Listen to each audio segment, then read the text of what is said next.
All right, so you know all about STAN, obviously, and everything. Pretty much, what we're going to do is we're pretty much going to go through the questions you answered online. And sometimes we kind of go off a little bit on tangents here and there, you know, depending where the discussion's going and such.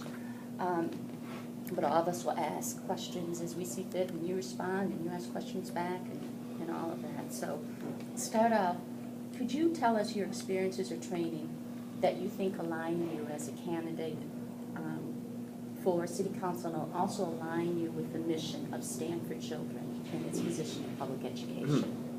Well, my education and experience is that of, frankly, of a 3-time college dropout, and every time I dropped out of college, I did so because there was a cause or an issue at hand that called my attention rather than what I was being taught in class. I worked with Cesar Chavez in California, worked in the first tree sits in Northern California, putting hippies up in giant redwood trees so they couldn't cut them down, worked on extending and cleaning up some sewage outfalls in numerous cities along the coast of California. And when I moved to Memphis, I saw that this town was like ripe for all kinds of stuff to do. And that's where I actually get my pleasure and my joy in life, is in seeking out and recognizing injustice or inequity in the world, and just doing whatever I can in good humor and good nature to make it right. And I think the good humor and good nature is important because we never solve all our problems in our own lifetimes. Everything's a hand-me-down. We've been working on everything for as long as human beings have been all living together in tight, confined spaces. Education, to me, is the foundation of people being able to understand and give name to the things that they observe in the world around them. So if we're going to recognize the problems around us, we have to have the words, the concepts, the ideas to define those problems, to critically analyze them and address them. So whereas some people seem nowadays to think that school is about stuffing kids' heads full of a set group of facts that have been determined by some, small body of people to be the important things that they must know, I don't necessarily agree with that. I've worked through Montessori programs and Dewey programs and Waldorf programs, and I've worked in education programs that use nature as the classroom. And I think that all children need to be given the opportunity to find their best way to learn. My children are very fortunate. They go to Snowden, and Snowden offers excellent programs for the children that are able to maintain that level of achievement, and those with parents that are committed and dedicated to making sure that they get in there. That said, I think we should be providing that at every school, everywhere in Memphis. My first experience in this town, literally pulled up in my parents' driveway, and they moved here while I was in college. Pulled up in their driveway, went inside, had dinner. My mom has a habit of watching the evening news. She turned on the evening news, and there was a bunch of ugly little old white men with signs that said Neshoba County on them. It was 1989, and at that time they were talking about consolidating our schools. And it was a little bit uglier than it was this last time around, but only a little bit. And only because I think people have learned better how to mask, their prejudice and unwillingness to live with other people. That's what drove me doing the consolidation push. I really think that it's both a social justice issue, as well as an educational issue, as well as a community development issue. The kids are, of course, what's most important, and they win when our community is fair in terms of the perception of the quality of life.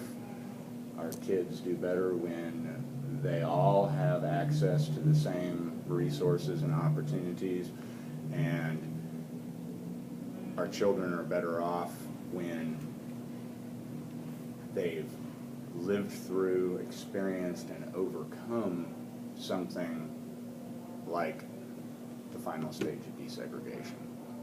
I really, I've worked with my Cub Scouts and just other kids that have talked to me about it. I'm really fortunate in that I've got a lot of kids from Snowden on my Facebook page, and they like to instant message me, like whenever they see that I'm online.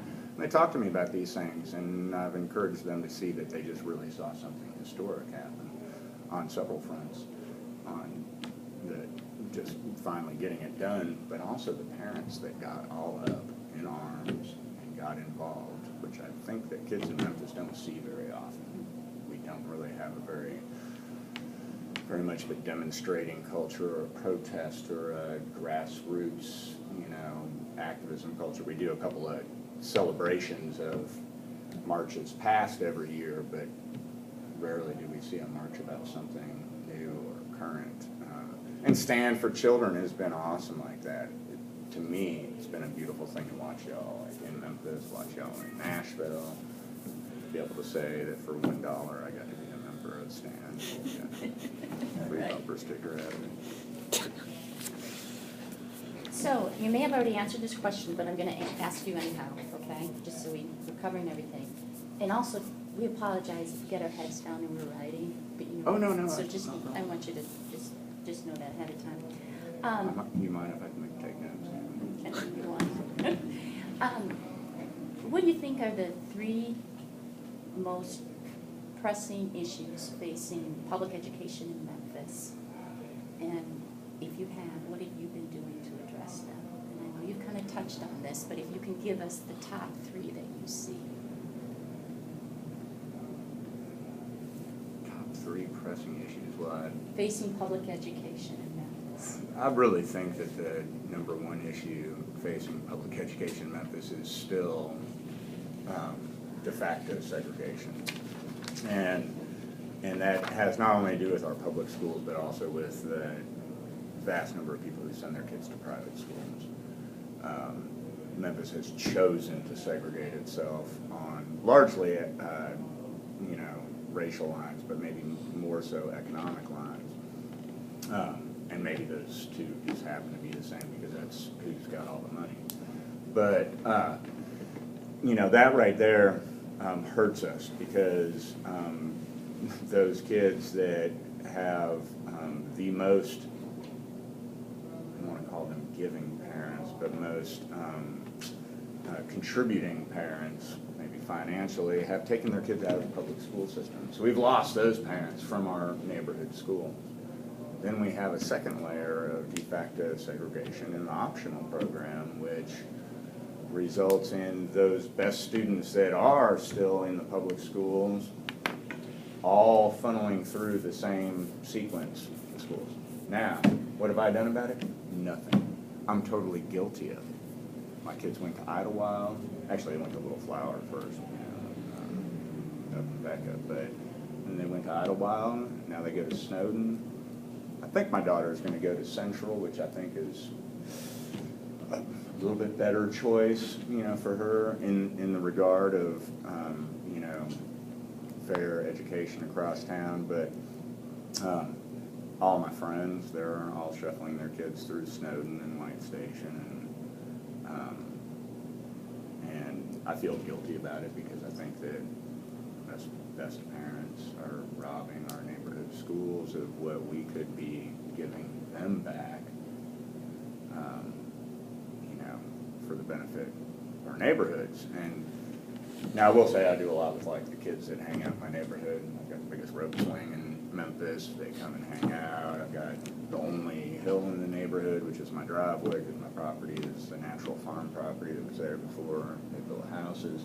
And the kids come, they play in my yard, and while I'm helping them learn how to fix their bikes, or they're just hanging out and learning, I try to get a read for it. And they're very much different than the Snowden kids. Do you think there would be political will, not to deviate too far from this answer, but would there be political will as a city council member to look at ways of doing some creative integration of the schools? If you see that as a major problem, is that a concern that you would kind of look to address as a city council member? Well, I think as a city council member, it could be addressed because it's going to come up even after consolidation occurs, as to whether